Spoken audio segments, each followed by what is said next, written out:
bya kera cyane aho ubwenge bw'abami bwahishurwaga mu ibanga rikomeye. Hariho amabanga 3 y'umwami Salomo yavugwaga ko afungura amarembo y'ubutunzi n'imbaraga zihambaye. Aya makode 3 ngo yaturukaga mu bundi bwuzure bw'ibiremwa bitagaragara, bukarindwa n'abamarayika b'intebe z'ibanga n'imbaraga zidasanzwe z'isi.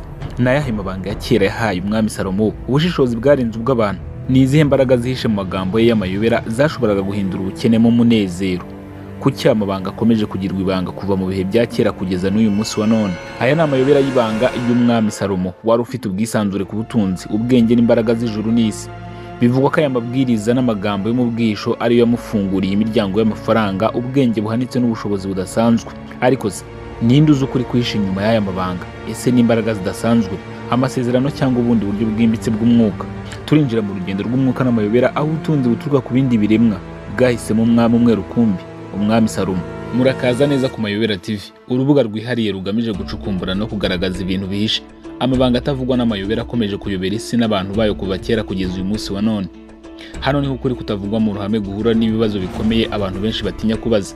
Dusesengura mu buryo bwimbitse byabaye n'ibikibera mu isi, tugatanga umucyo ku bintu by'amarenga, ibihishwe n'amateka ndetse n'ibimenyetso by'amayobera bikigaragara mu buzima bwa muntu. Wicikwa n'amabanga, amayobera n'ibitavugwaho rumwe tubagezaho muri buri kiganiro tubategurira kuri iyi chaîne yacu kandi yanyu. Muri make, aha niho honyine wasanga ibintu bidasanzwe utapfa kumva ahandi. Icyo bigusaba rero ni ugukanda subscribe ndetse no gukanda kunzogera kugira ngo ubone amakuru mashya mbere y'abandi. Niba kandi hari amayobera akomeje kugucanga nawe, yadusangize mu gice cy'ibitekerezo cyangwa se comment, natwe tuzagaruke tukubwira ibicanganye kurushaho n'uburyo wabyitwaramo. Kandi niba wakunze ibiganiro by'amayobera, ibuka kubisangiza inshuti n'abavandimwe kugira ngo twaguke kurusha uko tumeze uyu munsi wa none. Njye ndimugira banga ati umucukumbuzi w'ibihishwe n'amayobera atavugwaho rumwe. Bahaye ikaze muri uru rugendo.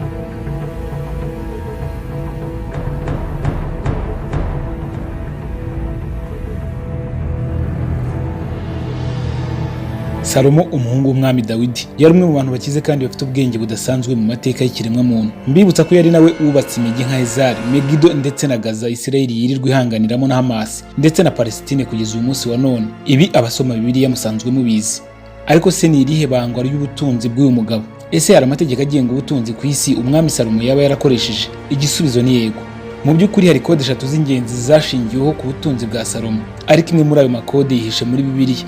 Kandi uyu munsi ushobora kubona iyi kode kugira ngo ufungure imiryango y'ubutunzi n'iterambere, kimwe n'ibindi byose wifuza kugeraho muri ubu buzima. Turaza kwifashisha imirongo imwe n'imwe muri Bibiliya, namwe muzishyire hafi. Uyu munsi turaganira ku ngingo zishimishije cyane. Kode 3 Salomo yakoresheje nawe wakoresha kugira ngo ube umukire, ariko ntabwo ari kode iyo ariyo yose. Izi ni kode zagezweho n'umwami Salomo, kandi ushobora nawe kuzigeraho. Ukuri nuko uramutse ugeze kuri aya makode, isanzure ry'ibishoboka byose rishobora gufungura imiryango imbere yawe. Kandi ntabwo ari ubutunzi, amafaranga n'iterambere gusa, kubera ko abantu bose batabizi. Ariko nababwira ko ubutunzi bugira inkomoko, ntabwo bupfa kwizana gutyo gusa. Buri wese asobanura ubutunzi akurikije urwego rw'imitekerereze ye. Ariko kugera kuri izi kode, nanjye nita amahame. Umwami Salomo yagezeho akigarurira ibintu n'abantu. Nawe zikoreshe bizaguhuza n'isoko itagira imipaka. Izi kode zirenze kure gukurura no kugira ubutunzi gusa, kuko zishinzwe ibintu bitatu: kugaragaza, kubungabunga no gukurikirana. Ngiyo inyabutatu y'iterambere ry'ukuri. Uzi ko intego yacu ari ugusangira ibifite umumaro mu buryo bworoshye kandi bwumvikana umuntu wese ashobora kumva. Mbere yo kwerekana kode 3 za Salomo, aha naho kwitondera. Nzi ko benshi muzi Salomo muraza guhita mutanga urwitwazo ku butunzi bwe muti, ariko Salomo yavutse afite ikiyiko cya feza mu kanwa. Abandi bazavuga ko Salomo yakoze amakosa menshi, abandi bakavuga ibindi. Nk'urusengero rwa Salomo rwarasenyutse kandi rurarimbuka. Kubw'ibyo ntidukwiye gusengera ubutunzi, kuko ubutunzi buganisha ku kurimbuka. Reka nkubwire ikintu kijyanye n'ubutunzi. Abantu bafite ubumenyi ku butunzi bumva ko bitanga amahirwe yo guhitamo kandi bikongerera gusa imico myiza abafite ubutunzi iyo tubareba. Kuba Salomo yaravutse afite ikiyiko cya feza kubera ko yari umuhungu w'umwami Dawidi, ntabwo byari kwemeza gukomera mu butunzi, imbaraga n'ububasha se yari afite. Mu buryo nk'ubwo, uramutse utsindiye igihembo cya tombora, ntabwo bizemeza ko uzagira ubutunzi. Hakenewe izindi ngamba n'ibindi bintu byinshi. Ikindi kintu nacyo cy'ingenzi cyo gushimangira nuko benshi bacira urubanza umwami Salomo kubera amakosa ye. Ariko aha nabazani, ninde utunganye? Ikibazo gikomeye nuko abantu bashaka gutungana basenga ibigirwamana, abanyapolitike, ibyamamare, abahanzi abahanzi, abayobozi b'amadini, kandi iyo bavumbuye amakosa y'aba bantu bacika intege kandi bagahita babaciraho iteka kubera ubusembwa bwabo cyangwa amakosa yabo. Gusa ushishoje neza wasanga atari yo mico yabo. Menya ko gukira bitazemeza ubutunzi bwawe bw'iteka, ariko niba ufashe ugakoresha amahame y'iteka atigera apfa, noneho ushobora kugaragaza kubungabunga no gusangiza ubutunzi bwawe. Birakwiye ko rero ushimangira ibi bikurikira. Intego y'iyi video ni uko witondera kode Salomo yabonye ziturutse ku Mana. Ntabwo ngamije kubabwira ibitekerezo ibyo ari byo byose by'idini, kubyo nizera n'ibyo ntizera, cyangwa ibitekerezo ibyo ari byo byose. Intego y'uyu muyoboro ntabwo ari ukubatandukanya n'imyemerere yanyu, ahubwo ni ukubatera gutekereza mu bwisanzure kandi mwenyine mukamenya icyumvikana kuri mwe. Noneho reka tugere kuri kode za Salomo, ntucikwe na kode ya gatatu ariyo ya nyuma. Ndongera kubibutsa nti rero nyamuneka murebe iyi video kugira irangiye. Imana yabonekeye Salomo mu nzozi iramubwira iti, unsaba ikintu cyose ushaka nzakiguha. Salomo mu bwitonzi no kudahubuka arayisubiza ati, nk'ubwenge n'ubumenyi, wisdom and knowledge, kugira ngo nshobore kuyobora iki gihugu. Imana yasubije Salomo ko ibyo yisabye abihawe, ariko kandi yongeraho ubutunzi n'icyubahiro, kuko yari imaze kumva ko Salomo byo bitamuraje inshinga, kandi ari byo umwana w'umuntu aba arwanira muri iyi si. Ushobora kuba ubizi cyangwa utabizi, ariko Salomo yari umwana muto cyane igihe yimaga ingoma. Dukurikije ibyanditswe muri Bibiliya, ntabwo yari azi icyo gukora cyangwa uburyo bw'imiyoborere cyangwa se gutegeka. Icyo Salomo yasabye Imana ni ubwenge n'ubushishozi kugira ngo abashe kuyobora ubwoko bwe. Nubwo yari afite ubutunzi bwinshi kandi yari samuragwa w'umwami Dawidi wakundwaga cyane n'abantu be, Salomo yasobanukiwe ko ubutunzi bwonyine budahagije kugira ngo akomeze ingoma n'ububasha se yamusigiye. Hano twinjiye muri kode ya mbere Salomo yabonye kandi yigarurira n'ubwenge bwo kuyobora. Mu buzima bwa Salomo turasanga kugira ubutunzi bwonyine bidahagije. Kuyobora, kubungabunga ubutunzi bwe no kubwongera nk'uko yabikoze mu myaka ye y'ingoma, umururumba wagombaga guha inzira ubushishozi. Salomo yanditse mu Migani igice cya 16 umurongo wa 16 ati, kubona ubwenge ni byiza cyane kuruta kubona izahabu. Ni ukuri umuntu yahitamo ubuhanga kuburutisha ifeza nziza. Mu gice cya 17 umurongo wa 16 yongeyeho ati, impiya ziri mu ntoki z'umupfapfa zimaze iki? Zamugurira ubwenge kandi nta mutima agira. Icyifuzo cyawe gikomeye ntikigomba kuba ku butunzi, icyifuzo cyawe gikomeye kigomba kuba ku bwenge, kandi birenze ibyo ugahora ubona ubwenge bwinshi. Ubwenge n'ubushishozi bizaba bishinzwe kwerekana, kubungabunga no kugwiza ubutunzi, ndetse no kubahwa n'isi igukikije. Reka mbabwire ikindi kintu.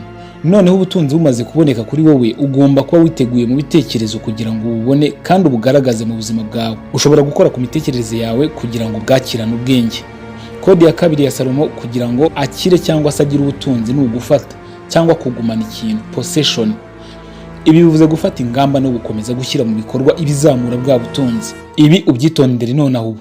Amaboko y'umunebwe akurura ubukene, ariko amaboko ashishikaye azana ubutunzi. Ntacyo bimaze kubona ubwenge wanangiza ntubukoreshe kubw'inyungu zawe ngo noneho ufate ingamba. Noneho nimumbwire, mutekereza ko Salomo yakiriye gusa ubwenge buvuye hejuru, cyangwa Imana yamuhaye amahirwe kugira ngo ashobore kwigarurira ubwenge bityo afatwe nk'umwami z'ubwenge mu gihe cye? Hano uratekereza iki? Tubwire igitekerezo cyawe muri comment. Reka mbabwire ikindi kintu. Nizera ko nk'ikiremwa muntu dushobora rwose kugira isano runaka n'ubwenge bwinshi karemano butagira urugero.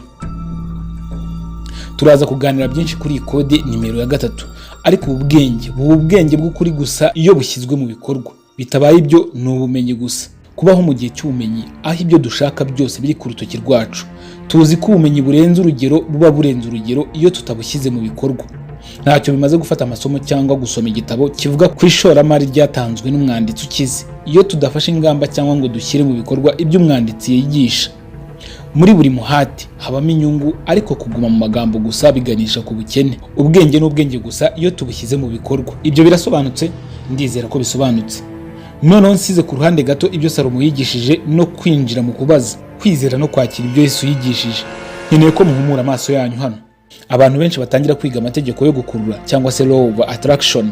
Ibitekerezo bishya n'ibitekerezo byiza batekereza ko kwakira ari ugutekereza gusa no gutegereza ibyiza.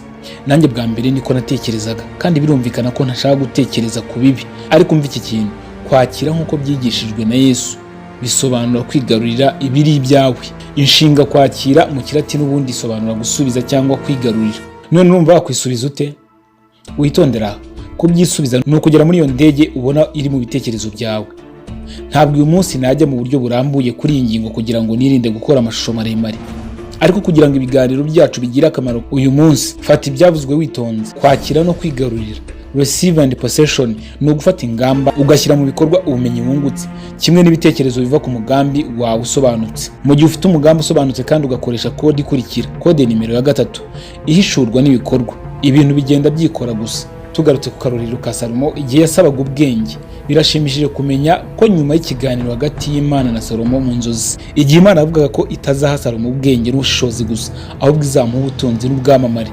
Ikintu kibaho mu gitabo cya mbere cy'Abami mu gice cya 3 n'umurongo wa 16, gukomeza gushyira mu bikorwa ubwenge Salomo yasabye Imana ntabwo ari ukubidownloadinga gutyo gusa. Birashoboka ko usanzwe uzi inkuru, reka nyigusubiriremo, ariko niba utayizi reka nyikubwire.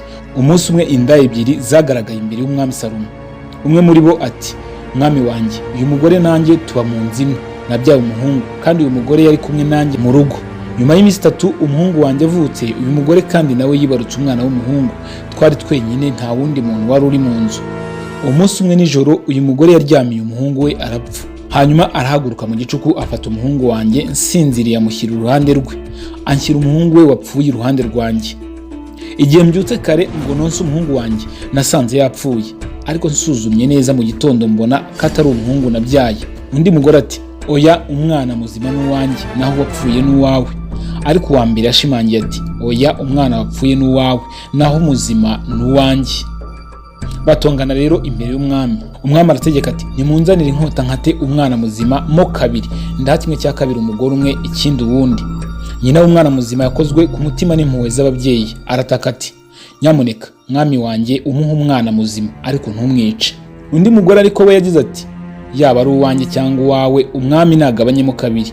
Noneho umwami Salomo akimara kumva ayo magambo, ahita amanura inkota, atanga umwanzuro wo kutica uwo mwana. Umwami ati, mumuhe umugore wa mbere, niwe nyina. Isiraheli yose yumvise imyanzuro y'umwami, baramwubaha cyane, babona ko ubwenge bw'Imana buri muri we bwo gutanga ubutabera. Mwitondera interuro ya nyuma y'iki gice. Isiraheli yose yumvise imyanzuro y'umwami, baramwubaha cyane, babona ko ubwenge bw'Imana buri muri we bwo gutanga ubutabera. Bisobanuye rero ko wenda mbere abaturage ba Isiraheli batizeraga ko umusore muto yaba afite ubwenge bwo gutegeka no gucunga ubutunzi. Salomo yagombaga kubigaragaza akoresha uruhare rwe nk'umwami, kandi birenze ibyo ashyira mu bikorwa ubwenge yahawe n'Imana. Ndabisubiramo, kugaragaza ubutunzi ni ugushyira mu bikorwa ubwenge wahawe. Kode ya 3 ya Salomo ntiyumvikana neza muri Bibiliya, kandi ifite isano n'icyubahiro, gushimira n'umurava. Witondere iyi ngingo kuko ni ngombwa. Salomo yakundaga Uwiteka nk'uko bigaragazwa no kugenda akurikiza amategeko ya se Dawidi, ariko kandi yatanze ibitambo, atwika imibavu ahantu hera. Umwami Salomo yagiye i Gibeyoni gutanga ibitambo kuko ariho hantu hera cyane. Salomo na mbere yo gusaba kugera ku bwenge, bwamugiraga umwe mu bantu bakize kandi bafite ubwenge mu mateka y'ikiremwa muntu. Nk'uko Bibiliya ibivuga, yari afite umutima ushimira kandi utaryarya. Ubu noneho ndizera ko mwumvise ko ubwenge bufite agaciro karenze zahabu. Ayo maboko y'umunyamwete agaragaza ubutunzi, kandi niba utazi icyo bisobanura kugira amaboko y'umwete, uzabikoreho ubushakashatsi, sibyo? Kandi uzabona byinshi. Umutima ushimira kandi utaryarya ufite aho uhurira n'isoko itagira ingano, aho ibisubizo byose biri. Video yacu igeze ku musozo, ariko ibiganiro byacu birakomeza mu bitekerezo. Reka dusabe inema yo kugira ubwenge n'ubuhanga byo kudufasha kugera ku butunzi no kuyobora ubuzima bwacu tutabangamiye abandi. Nje nk'ibisanzwe ndimugira bangati, mukomeze mwagura uyu muyoboro, twaboke tube umuryango mugari kurusha uko tumeze uyu munsi wa none. Ndabashimiye, mugire ibihe byiza aho muri hose mu bice bitandukanye by'isi.